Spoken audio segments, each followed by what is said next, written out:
achievement, and appeal to the audience's needs and emotions, using stories, anecdotes, and quotes to add drama. Jim's speech will be 5 to 7 minutes. It is titled, Get Involved. Your community needs you. Please welcome Jim Freeman.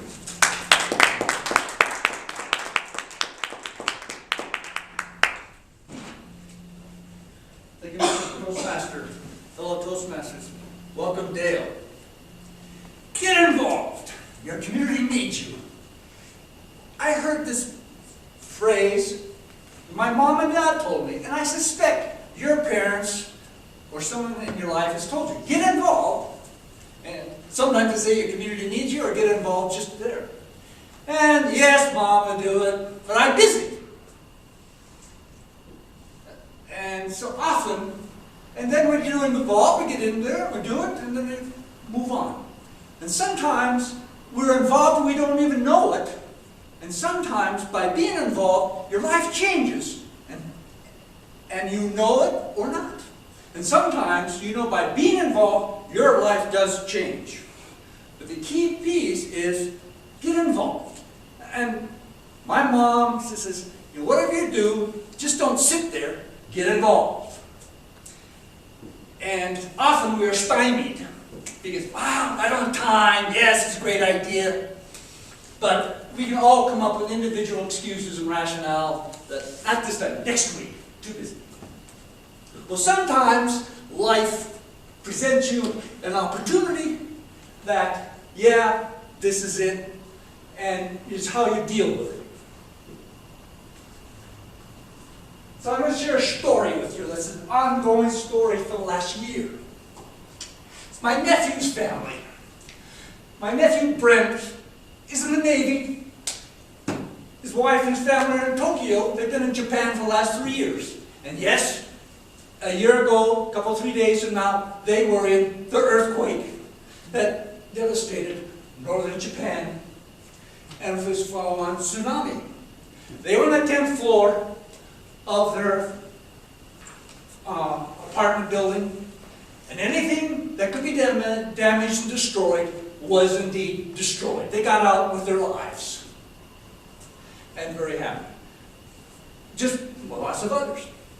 And so over this past year, we've been getting emails about how they had been dealing with it. They were evacuated. A month, they stayed there for a few weeks, and they came back to stateside, and then they said, we're going back to Japan. They need us. And they said, what can they do? And they decided, and my Brent is a naval attaché to the embassy there, but parallel, this is not a Navy job, it's just their families. And yes, they used their Navy contacts and networking to get out and saw the Navy.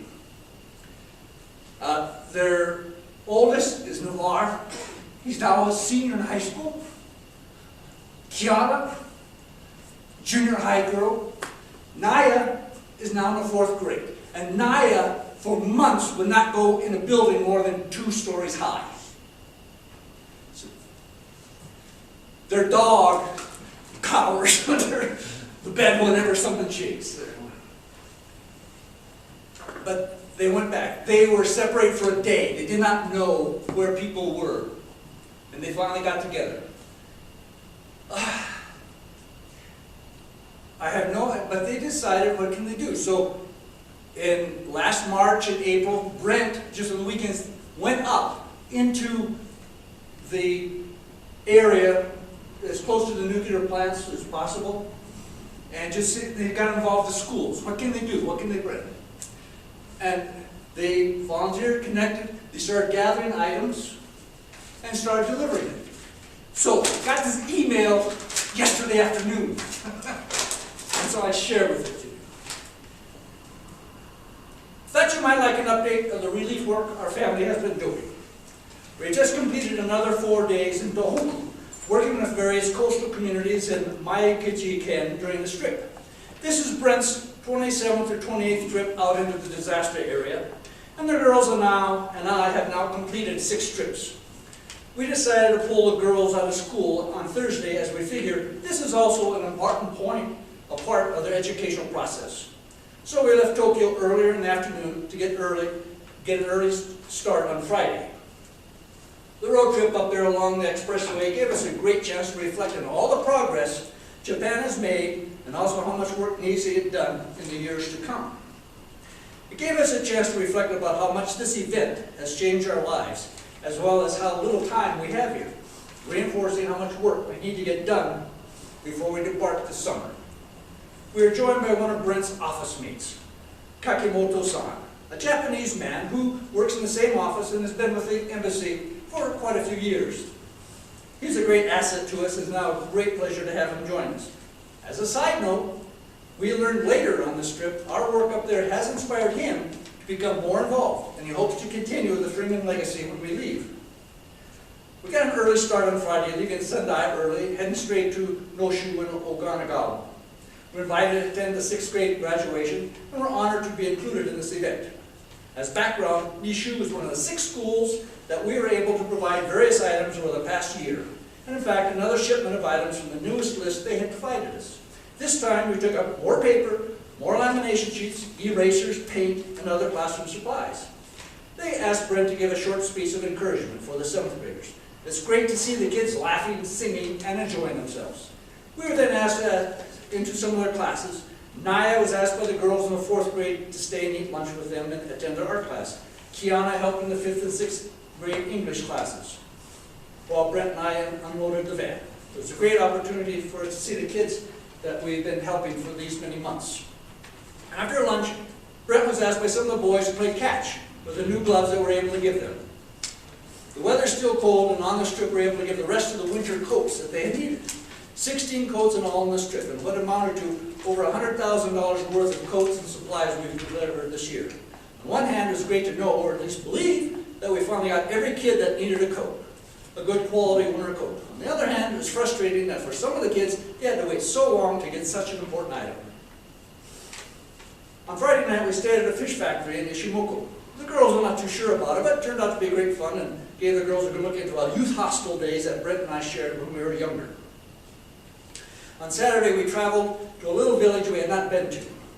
Brent tried to get there in the first days after the disaster, but was not able to because of the roads. Now that the roads are open, we can pass, and have heard that there are some older people that have received only the most basic of support. We got word earlier in the week of things they needed. We were able to take a completed list to them for delivery. It's a community of only about 80 people, most all are elderly, tucked away in the inlet. And oh, by the way, that inlet is absolutely beautiful. We were able to provide them with rice cookers, carpets, burners, fuel, and sausages. We spent several hours with them talking about their needs and just getting to know them. Being elderly and isolated, it's a big concern of ours that they may be forgotten. And there are many things they cannot get or do for themselves. Simple things like lifting and carrying their kerosene is difficult, and no one is there to help them day to day. We plan to go up in April to paint the temporary housing, help them with anything else we can. We enjoyed talking with them, and they gave the girls and I big hugs. Every time I watch Brent talk to a group of people, how they brought to tears by all he has done, as well as how he has embraced the recovery and thrown himself at making their lives better. He has done wonders to help anyone who needs it, and I truly believe, as I do, that one person can make a difference. We're getting close to the 1-year anniversary of the disaster. Although there's been some amazing progress, there's still much more to do. Even though we only have 4 months left before we head back to the States, we'll keep helping the communities we have grown to love as much as possible. I think Brent may have heard his grandmother. Listen to your parents. Get involved. Your community needs you. Mr. Postmaster.